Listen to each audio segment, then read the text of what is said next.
Hello everyone, welcome to the EasyPower Thursday webinar series.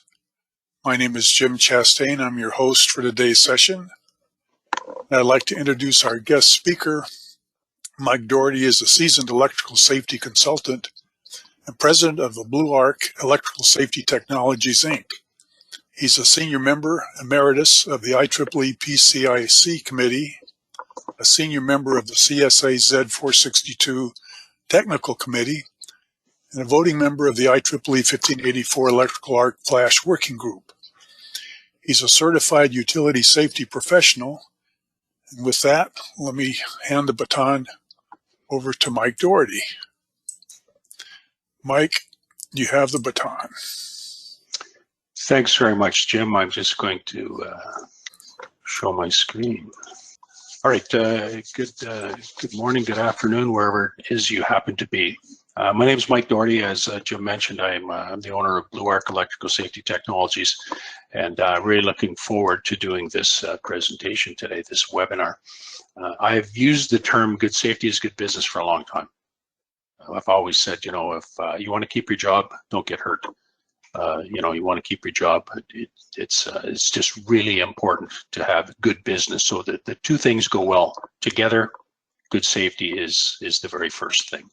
So the agenda for this webinar, well, first it's going to be, just a very short piece on awareness on electrical hazards, and providing some clarity for the execution of best case management practices in electrical safety, at least touch on them anyway.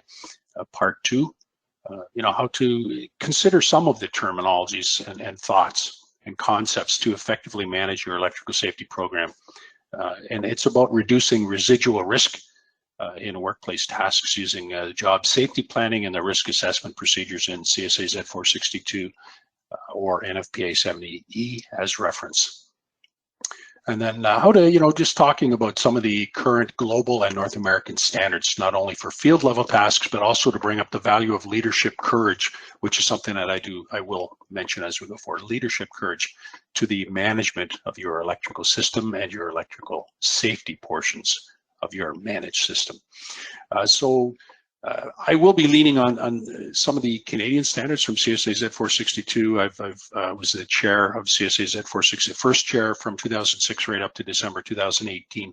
I sat in with our friends on NFPA 70E. We would go down and work very closely with them. So there's a lot of similarities between them. They are starting to diverge a bit, but when I do mention some of the Canadian standards, leaning on them, but I will try to reference some of the US-based 70E standards as well, just for a bit of reference.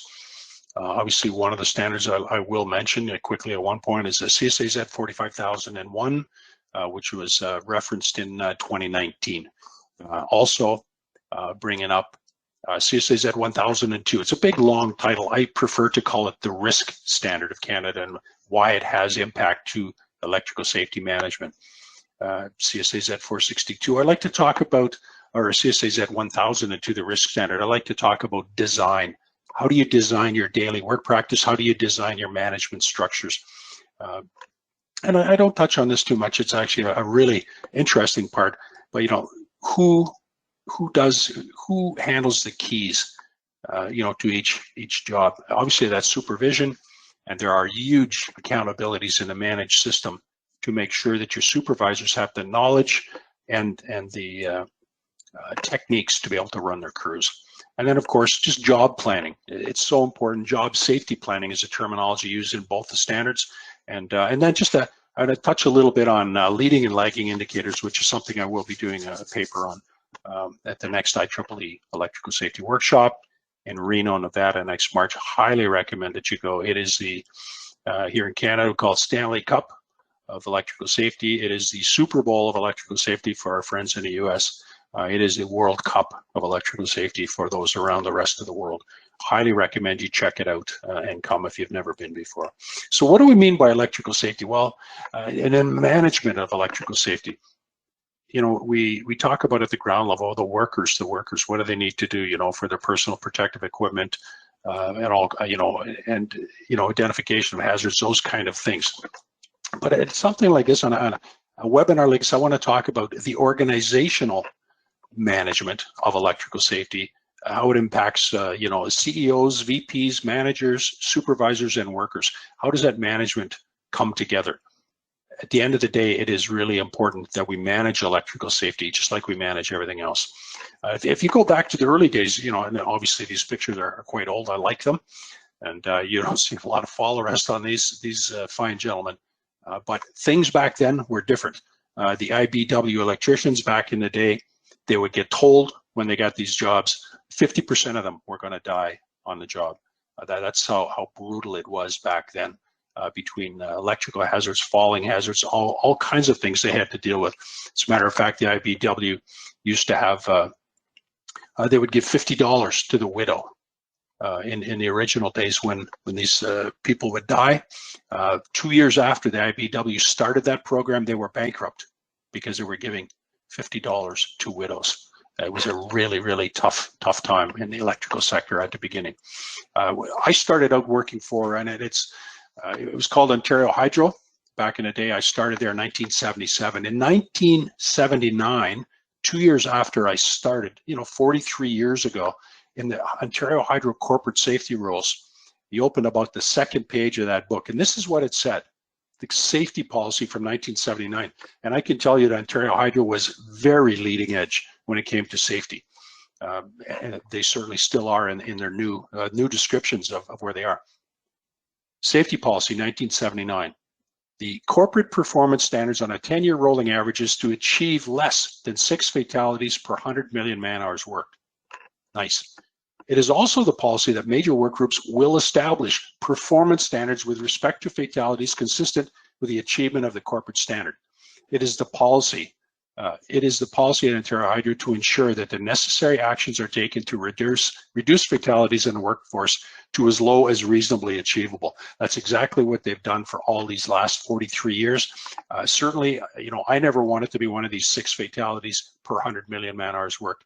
It's not acceptable to have any fatalities. The goal is 0 injury, 0 fatalities. When we talk about electricity, when I do a lot of speaking, training, consulting, whatever, I don't like to call it electricity, and it's not. You could think about it as one of the most toxic substances you'll go near. It is toxic energy from shock, arc flash. You are not designed as a human being for this energy some people call electricity, and I prefer to call toxic energy. 600 volt phase to phase on the left-hand picture. This is what's left of the gloves, and they took a beating on the tip of the fingers. I can tell you that from that portion that the personal protective equipment worked rather well. You can see on the far right-hand side the 480 volt arc flash burns. This is what happens. This is what can happen to a worker from arc flash. 3rd-degree burns on their hands. They harvest the skin from another part of your body, and they basically staple it onto your hands. When I do this this training, speaking, it is critical that you protect your hands. The leather and the rubber insulating gloves are fabulous arc flash protection as well as shock protection. The personal protective equipment discussions within your health and safety managed system and your electrical safety managed system need to be very, very clear. And you can also see there's nothing to do with electrical when it comes back to PPE. This is why people wear personal protective equipment. It is really, really important to your personal health. This is a picture back from 2008. This is a person who is just the gloves and the face shield of the person involved with a 600 volt arc flash. You can see the molten copper all over the face shield. It absolutely did work. Can you imagine just doing that quick job and getting sprayed in the face with this copper? Not a good idea. The hands were even closer. They were well protected as well. And as I said, certainly not a pleasant experience. You might need some new underwear, but the concept is to walk away if you are managing this thing correctly. And I always like this one. It says, I don't always wear all of my PPE, but I do when someone important is on location. It's supposed to be a little funny, but when you come down to your managed system, your auditing, it is really important that people will do what they are asked to do, regardless of who is around. Workplace electrical injuries. This is and it's very small on the bottom. It's really a good thing. I highly recommend you check it out. It's ESFI, Electrical Safety Foundation International.org. This was workplace electrical injuries from 2003 to 2019, so quite a long time. It says, looking at the Bureau of Labor Statistics, which is an offshoot of OSHA, 2019 had the most recorded fatal electrical injuries since 2011. There was a 3.75 increase in fatal injuries over 2018. Non-fatal electrical injuries involving days away from work totaled 1,900 in 2019. You can see that from, it looks like it's going down a bit from 2011 to 2013. From 2014 to 2019, it has flatlined and in fact starting to go back up. The paper I did at the IEEE Electrical Safety Workshops last year in Jacksonville was on the fact that this has flatlined. We have stopped improving in the workplace based on the Bureau of Labor Statistics. That's not good. We need to do better. That can only be done through managing these hazards in a far more constructive manner. In Ontario, here in Canada, in Ontario, it's called the Ontario Electrical Safety Report. They just released the 2021 version, obviously last year. And the summary, it's the only one in Canada that really has any alignments with the BLS in the United States, but they're very close. Since 2014, the 5-year average rate of electrocution and burn fatalities and electrical fire fatalities, where the ignition source was identical to the electrical, have been less than 1 per million population. We continue to see a downward trend in electrical fire and electrocution and burn fatalities, but here we go. Although the most recent 5-year average shows an increase, that's exactly what our friends in the US found. Progress has been made to reduce the number of fatalities and injuries, while the causes and context have shifted slightly over the time period. Concerted efforts remain essential for rates to continue to decrease. The concerted efforts that remain essential is to get your managed system in a very strong position. You can look this up. It is free to look at. It is a really good report, and you'll see that it is, as I mentioned, really nicely aligned overall with the Bureau of Labor Statistics in the US. And this is one from the OESR from not the 2021, but I had this from before, and it just basically points out that BLS one. A 5-year rolling average of occupational fatalities and critical injuries in Ontario from 2007 to 2020. This is on the vertical axis is the average number of occupational fatalities and critical injuries. And you can see, and then on the bottom, the electrical trade is in the blue, occupational safety overall on the top, basically flatlined. The conclusion from that small section of the Ontario Electrical Safety Report is that the 5-year rolling average number of occupational fatalities and critical injuries, occupational safety overall, have increased 23% between 2011, 2015, and 2016 and 2020. Similarly, the 5-year rolling average number of fatalities and critical injuries among electrical trade workers shows a 5% increase when comparing these two time periods. You could ask yourself why. There are many, many reasons that I believe that this is going on. A lot of the baby boomers are leaving the workplace. It's just their time to retire and leaving. A lot of the coaching and mentoring portions are really starting to decrease. And so it's a really tough time. You've got to manage these things correctly. And again, from the same piece, it was a percentage of from the OESR. Percentage of occupational electrical related fatalities by probable cause in Ontario 2011 to 2020. It had probable cause on the vertical accent, vertical axis, and then a percentage on the bottom. And it says, I thought it was very interesting. Human error. If you look in Annex Q and 70E or Annex U in CSA Z462, I think they are two of the jewels of the two standards: human performance error precursors, human performance tools. You will see, and it says, well, improper procedure within the blue box is the major reason. Unknown, or they don't really know what's going on. Lack of hazard assessment, which would be risk assessment procedure, which we're going to touch on today, and human error. I would suggest to you that human performance error precursors are one of the major reasons for improper procedures and lack of hazard assessment. Human performance error precursors are not just worker issues. They are. They're also supervisor less than adequate, management less than adequate, VP, CEOs, senior executive teams all have human performance less than adequate error precursors through the whole managed system. It's really important when there's a significant incident at work. In my view, everybody needs to take accountability, from the workers right to the CEO. I like this quote. It's from Albert Einstein. It says, "You really do not understand something unless you can explain it to your grandmother." Simplicity and clarity are really important words. Your managed system for electrical safety needs to have extreme clarity. This was an article a job safety planning article that I wrote just a couple years ago. I just took this one little piece out of it, and it's important. It's a book I highly recommend. It's down on the bottom, and it's adapted from a book that's called The Advantage: Why Organizational Health Trumps Everything Else in Business by Patrick Lencioni. Highly recommend it. It'll change the way your business runs. It's that good. They do talk about clarity a lot, and I love the word.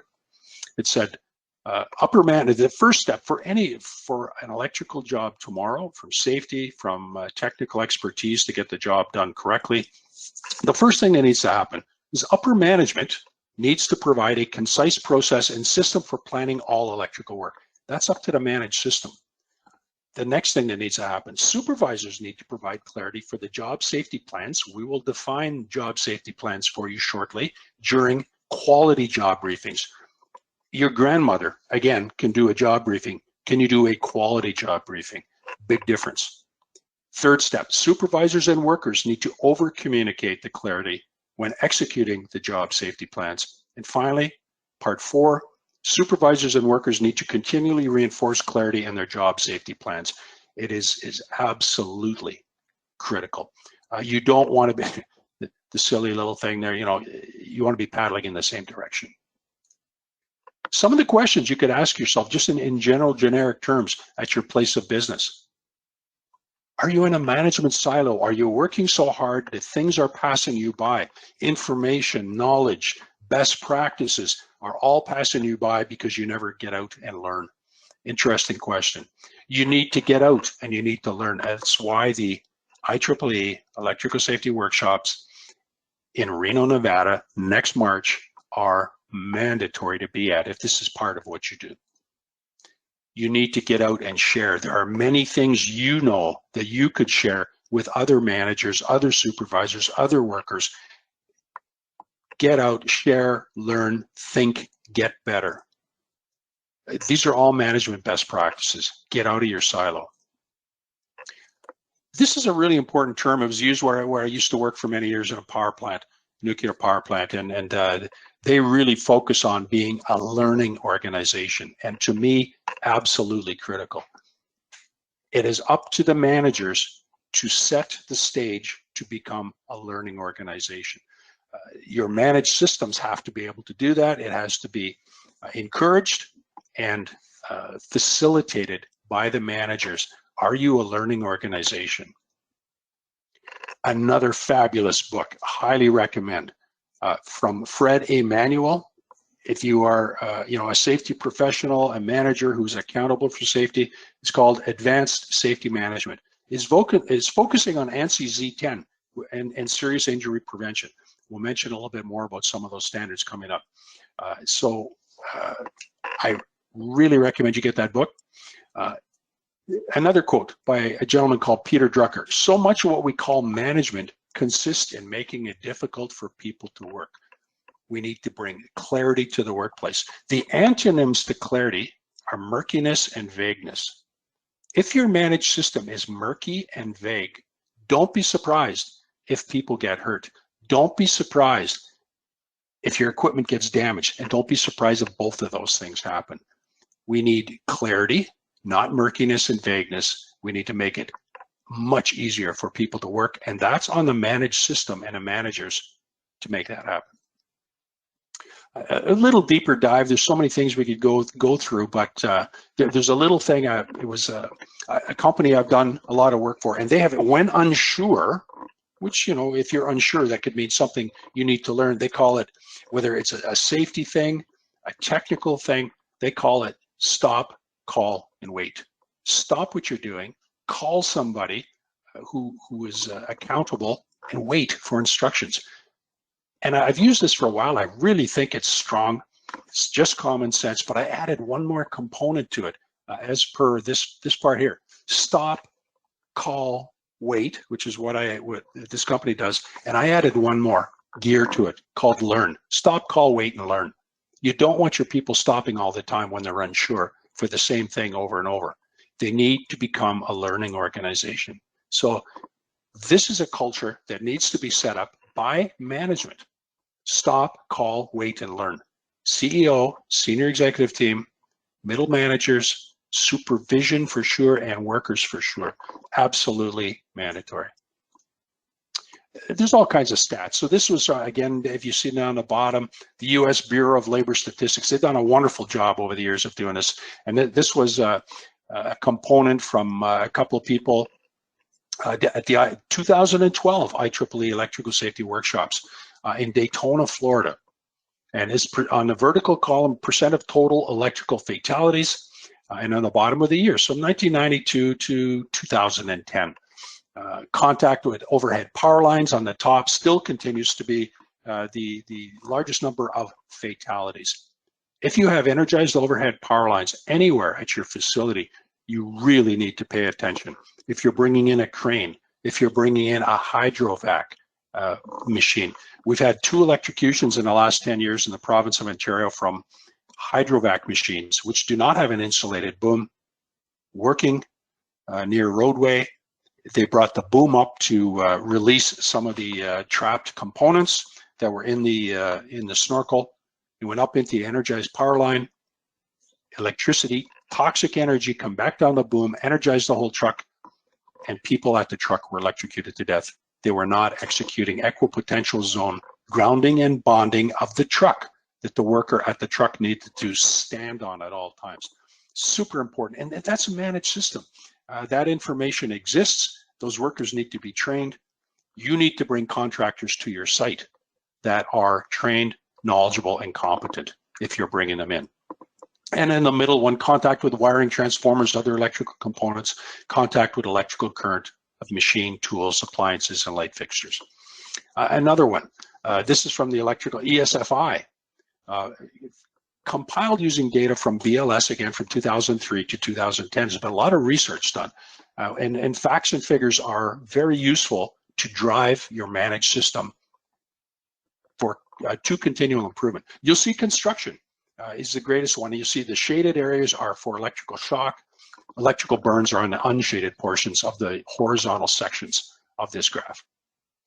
Construction, without question, has the highest risk. They're busy. They have, sometimes they've got 3 days of work left to do and they've only got a day left at site. They start to hurry. All the error precursors in Annex U in CSA Z462 or Annex Q in NFPA 70E. They have many of these error precursors. It's almost the nature of the business. It is a high-risk business. Manufacturing, utilities, all the way down. Super important. This gets really far more interesting if you've never seen these before. It gives you a better understanding of the low frequency, high consequence risks. Low frequency, high consequence. It brings attention to electrical safety in particular. If you look, you'll see, the blue section, sprains, strains, and tears, happens all the time. Musculoskeletal disorders, falls are huge. Purple area, struck by objects, falls to a lower level, and you get down here, this tiny little sliver, electrical shock and burn, tiny little red sliver. You think, well, why is electrical such a big deal? Well, electrical injuries are 0.16% of all non-fatal lost time injuries. And again, you're thinking, wow, why is this such a focus? Really, really small. Well, we'll show you. Slips, trips, and falls. Let's say you're in an area all winter long, winter's coming. If you happen to be in an area where you've got a lot of ice and snow in parking lots, I know some of you in the southern US do not. Slips, trips, and falls. There will be high frequency, generally low consequence. Slips, trips, and falls. Well, high frequency, low consequence. In electrical, it's different.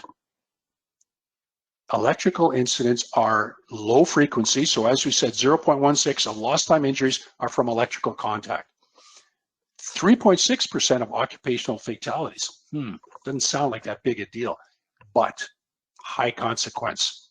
They are the 7th leading cause of occupational fatalities. Ooh, okay, that's starting to get my attention. How about 1 to 2% of total injuries, but they are 28 to 52% of total medical costs. Study at one utility. That should really start to get your attention.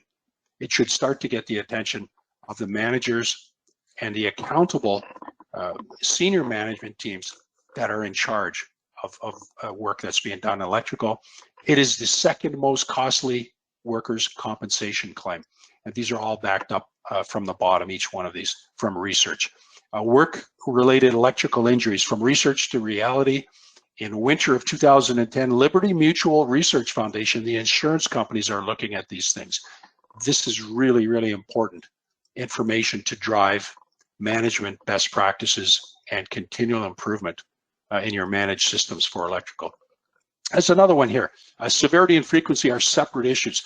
Most of you will be aware on the right-hand side of the graph, the Heinrich triangle. It's very broad-based, rarely fatal. 300,000 at 300,000 incidents will give you 1 fatality. If you work yourself down the left-hand side of this, as the bottom portion of the triangle starts to get narrower, and you'll find electrical is definitely down here on the far left-hand side, further left-hand side of this thing. It starts to change. So these are days away from work and fatalities on the vertical, and obviously the event or exposures on the horizontal. And it was from the Society for Petroleum Engineers Conference on Health and Safety in Rio de Janeiro. The title of the paper was "Too Simplistic a Model for HSE Management in the 21st Century."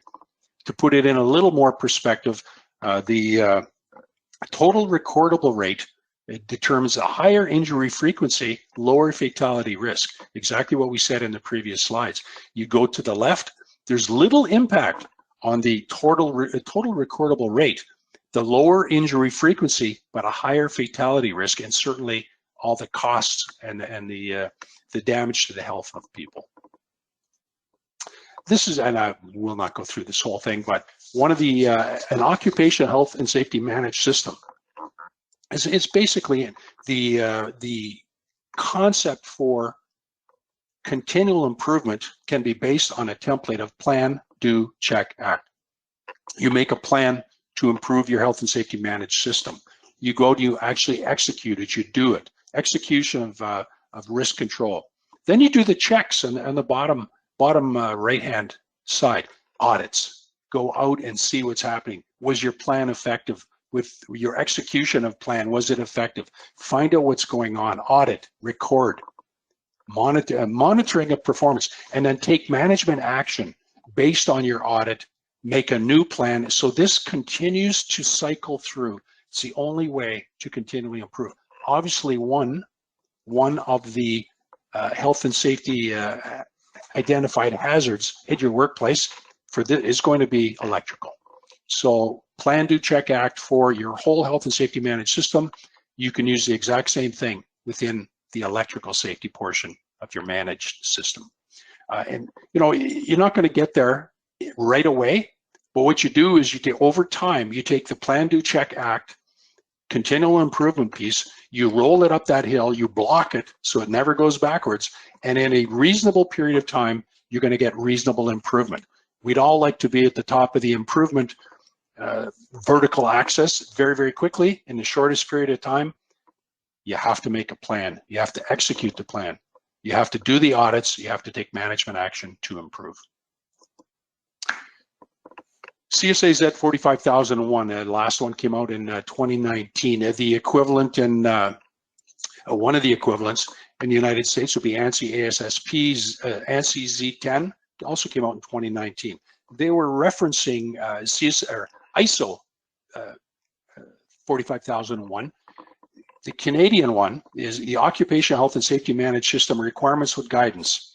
It was adopted ISO 45001:2018 in Canada, the first edition, with Canadian deviations. Of course, our friends in the US are going to have their own spin on the same piece, but you can see in the 10 sections: scope, normative references, terms and definitions, context of the organization, leadership and worker participation, planning, support, operation, performance evaluation, improvement.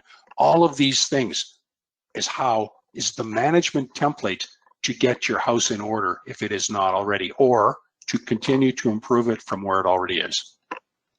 These are just ones in the Canadian perspective. Certainly the American ones are very much the same. So CSA Z45001, for instance in Canada, the CSA Z1000 series. Z1000, Occupational Health and Safety Managed System. CSA Z1001 is an occupational health and safety training standard. CSA Z1002, I prefer to call it the risk standard of Canada, but they have a really long title. Occupational health and safety, hazard identification and elimination and risk assessment and control. CSA Z1003, psychological health and safety in the workplace. 1004, management and implementation standards for ergonomics. Z1005, incident investigation, which should be a critical part of your electrical safety programs. 1006, management of work in confined spaces, hearing loss. And I love this one, CSA Z1600, emergency and continuity management program. What do you have for emergency management? The equivalent in the US is NFPA 1600. Highly recommend you check it out if you have requirements for emergency facilitation. Both of those 1600 standards are based on Plan, Do, Check, Act. World class, highly recommended. In CSA Z462, we put it in the very first edition in December 2008, Appendix A in 2008. It was put in place, really, really important. And I won't go through the whole thing. We have improved it, but it's a table. It's table 8.1 in the CSA Z462. And you'll find reference to CSA Z45001, all the table of contents, all the different sections, and then there's going to be the occupational health and managed system intent or objective in a middle column. And then you're going to find in CSA Z462 in the third vertical column in Annex A in Z462, all of the corresponding portions that are aligned with CSA Z45001. It's actually world-class annex. You could check it out. For our friends in the US, could easily be adapted to ANSI Z10, in my opinion. CSA Z1002, or what I call the risk standard. I really like it. And just quickly, the scope and the general clause 1.1. This standard specifies, and I underlined and put in green for emphasis. This standard specifies mandatory management requirements for the identification of all OH&S and business hazards, their elimination where practical, and assessment and control of these risks associated with remaining hazards. You will find in CSA Z462 and NFPA 70E, they call it the elements of risk assessment procedure.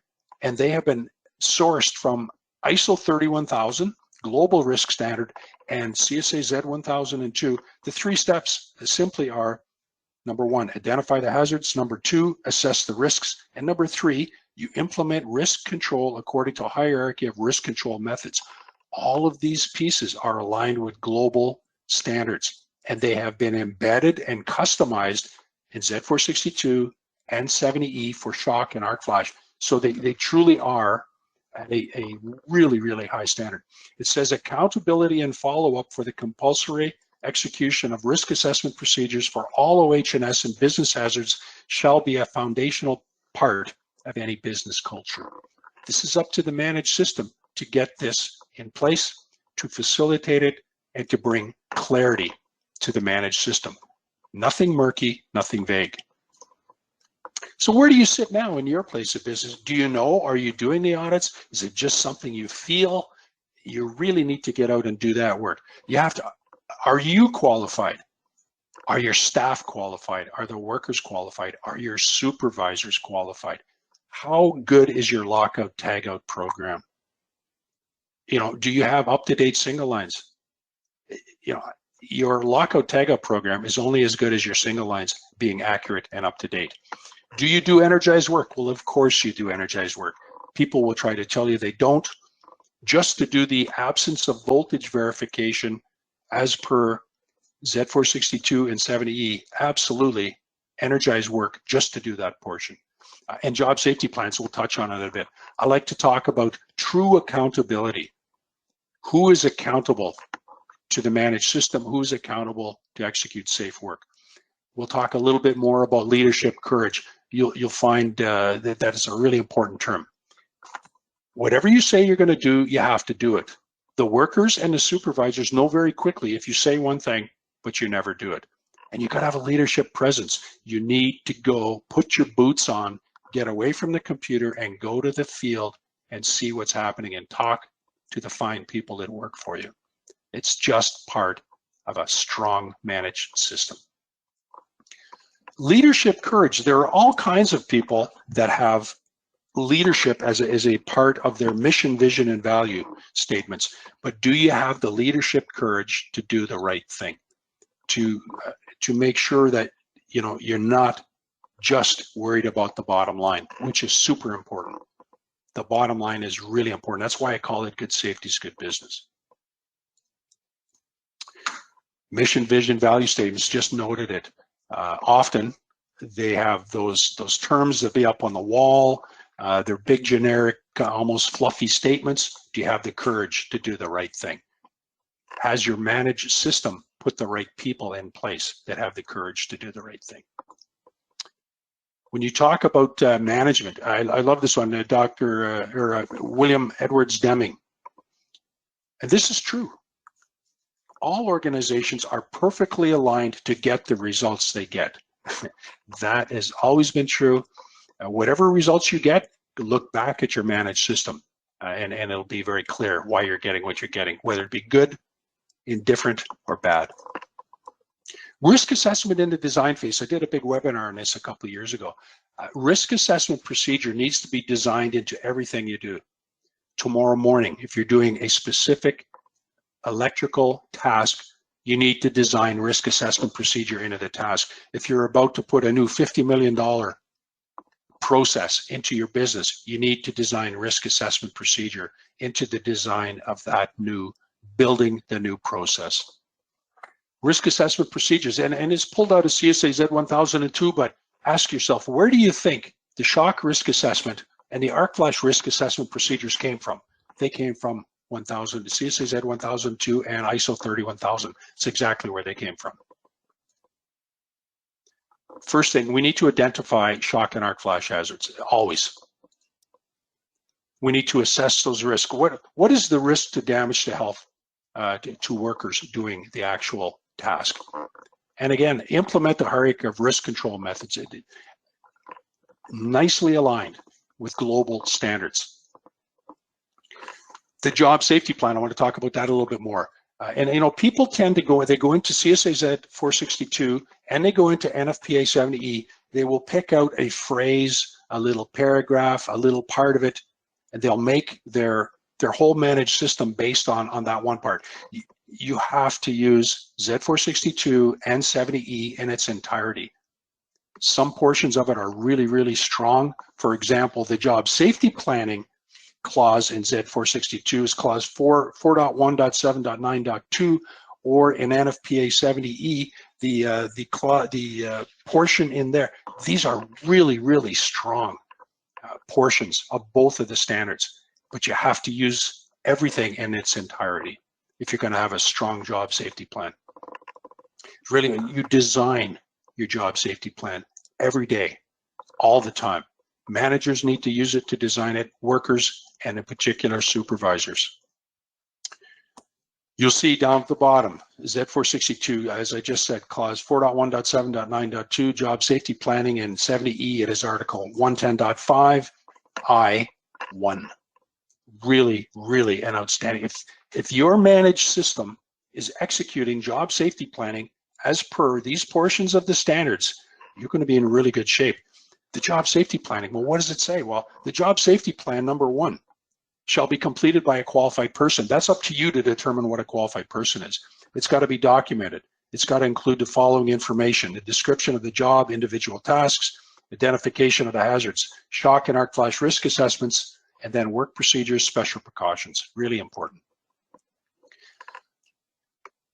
It is a best part of Z462 and 70E, without question. Same thing there. Identify hazards, assess risks, risk control methods is basically what you're doing, executing risk assessment procedures.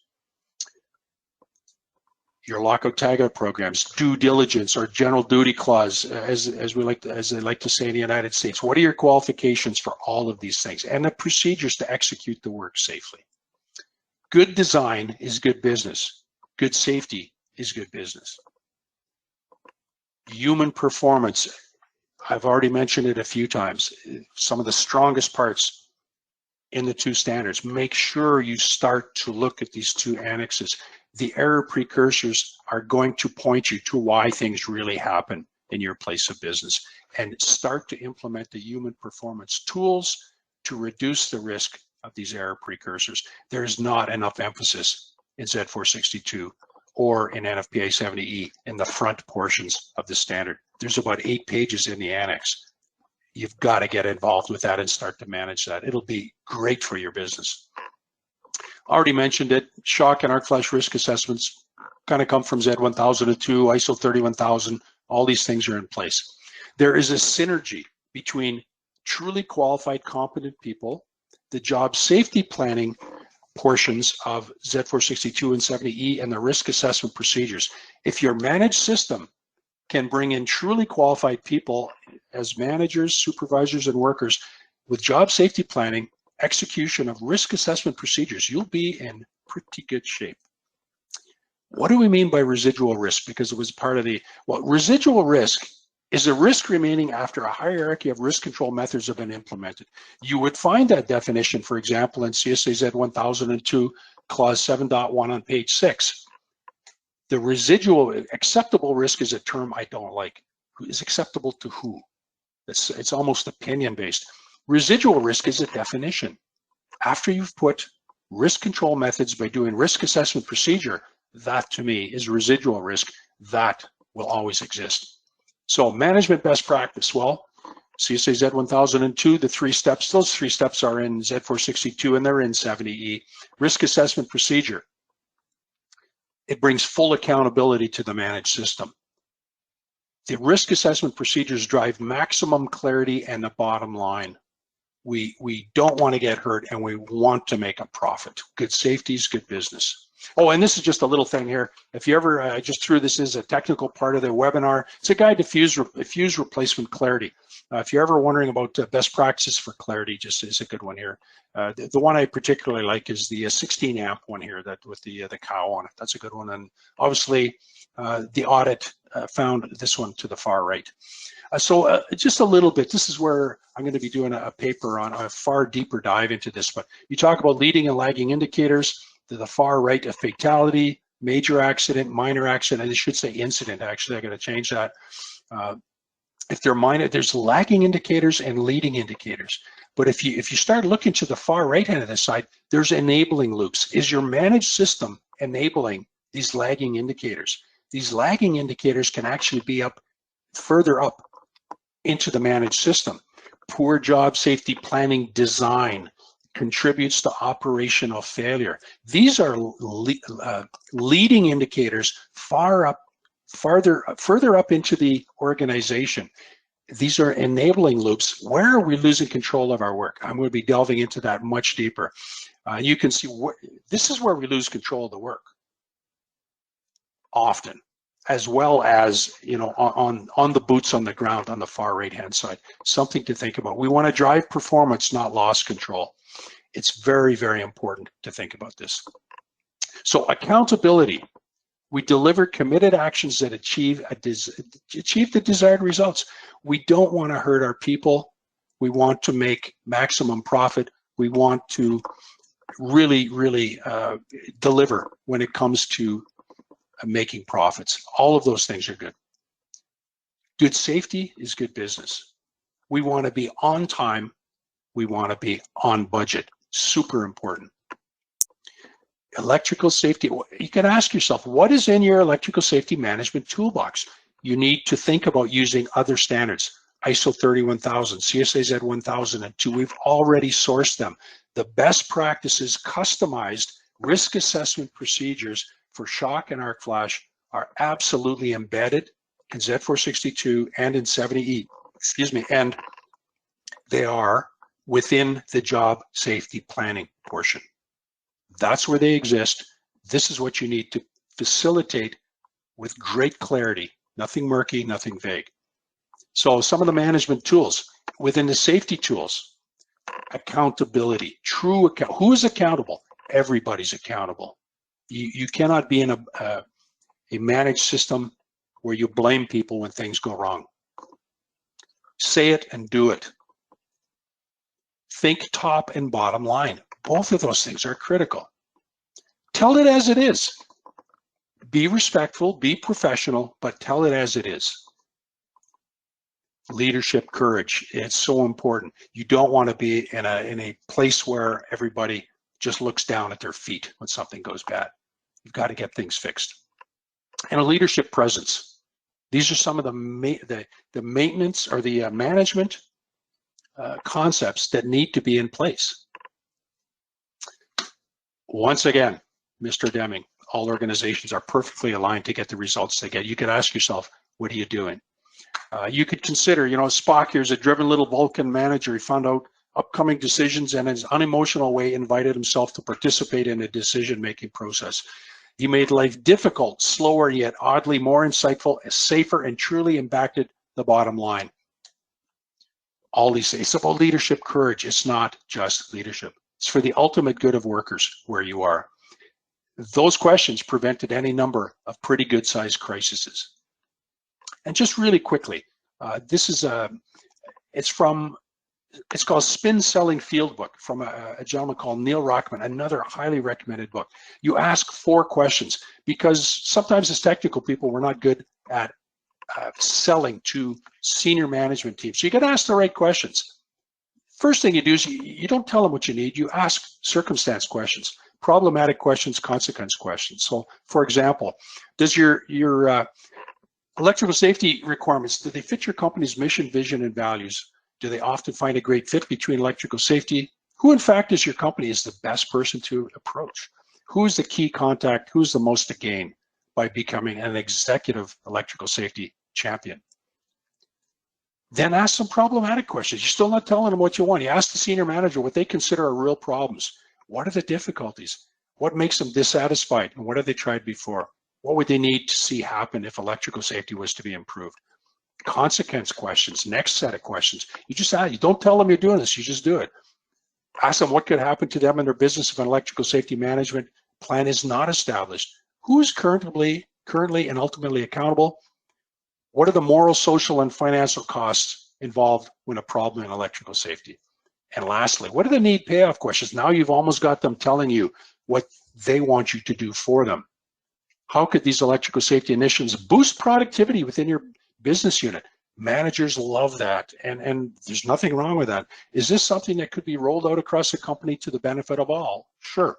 Do you think this electrical safety initiative could be used as best case business practice template for safer, more efficient work across all business unit sectors, not just electrical? Absolutely, it could. So if you want to boost your success in any electrical safety improvement initiative, try probing how you can turn your unique selling proposition, in fact, your electrical safety improvements, into a set of questions to help your senior manager and senior executive team see the value of the solutions for themselves and the business.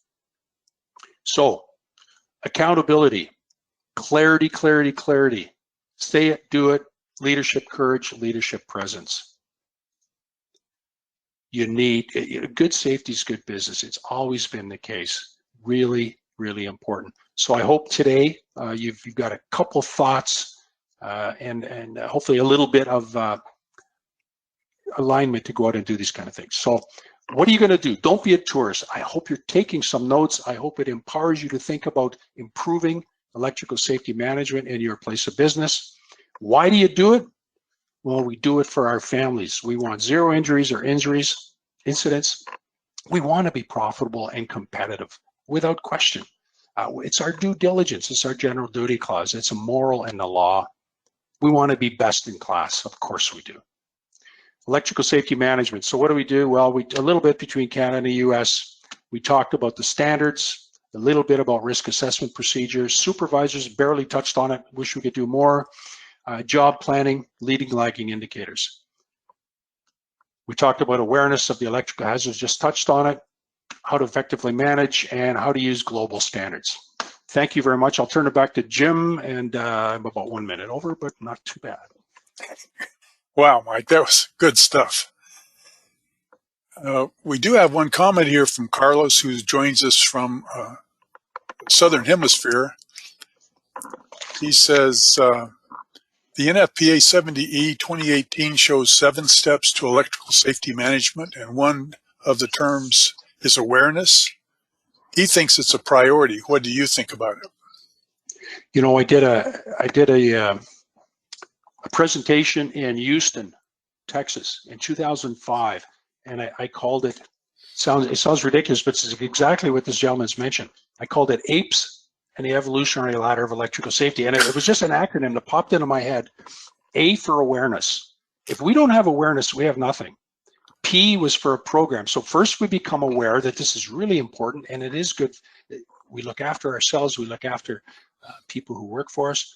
We become very aware, we become knowledgeable, we become a learning organization. Then we build an electrical safety program that is world-class.